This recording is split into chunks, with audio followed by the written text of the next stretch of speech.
আমাকে অনেকে জিজ্ঞাসা করেছে এই ড্রাই ক্লে মিরারে কতদিন থাকে, ধুলো পড়ে গেলে কিভাবে ক্লিন করতে হয়, আর খুলে পড়ে গেলে কিভাবে লাগাতে হয়, এই সব কিছু আজকের ভিডিওতে আলোচনা করব। দেখতে থাকো লাস্ট অব্দি।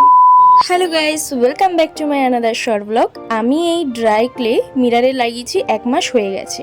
তারপরেই আমার ঘরে কাজ স্টার্ট হয়ে গেছে, আর দেখতেই পাচ্ছ টাইলসের কাজ হচ্ছিল বলে ড্রাই ক্লেতে কত ধুলো জমে গেছে।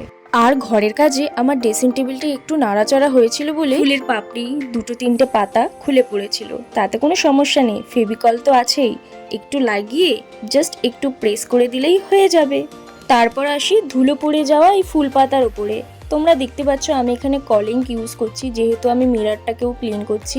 তোমরা এখানে ব্রাশও ইউজ করতে পারো, বাট আমি এখানে কাপড় ইউজ করছি, যেহেতু আমি মিররটাকেও ক্লিন করব, তাই জন্য আমি কাপড় ইউজ করছি। এবারে তোমাদের সুবিধা মতন তোমরা করতে পারো। আমি ফুলগুলোর ওপর আস্তে আস্তে করে প্রেস করে মুছছি, কারণ বেশি প্রেস করলে ফুল খুলে পড়ে যেতে পারে। আর যেইগুলো উঠে যাচ্ছিলো সেগুলো হালকা প্রেস করে আমি বসিয়ে দিচ্ছিলাম। আর তার সাথে আমার ড্রেসিং টেবিলে যেগুলো জিনিস ছিল সেগুলোও আমি মুছে ক্লিন করে রাখছিলাম, যাতে দেখতে সুন্দর লাগে। আর এটা হচ্ছে ফাইনাল রেজাল্ট, দেখতে পাচ্ছ পুরো ক্লিন হয়ে গেছে। যত ময়লা ধুলো ছিল আমি সব ক্লিন করে দিয়েছি। তোমরা আগের ভিডিওটা অনেক ভালোবাসা দিয়েছো, 10K ভিউজ হয়ে গেছে। সেম ভালোবাসা এই ভিডিওতেও দাও, আর যেতে যেতে একটা লাইক করে যাও আর কমেন্টে লিখে যাও নেক্সট ভিডিওতে কি করব, আর সাবস্ক্রাইব করতে ভুলবে না।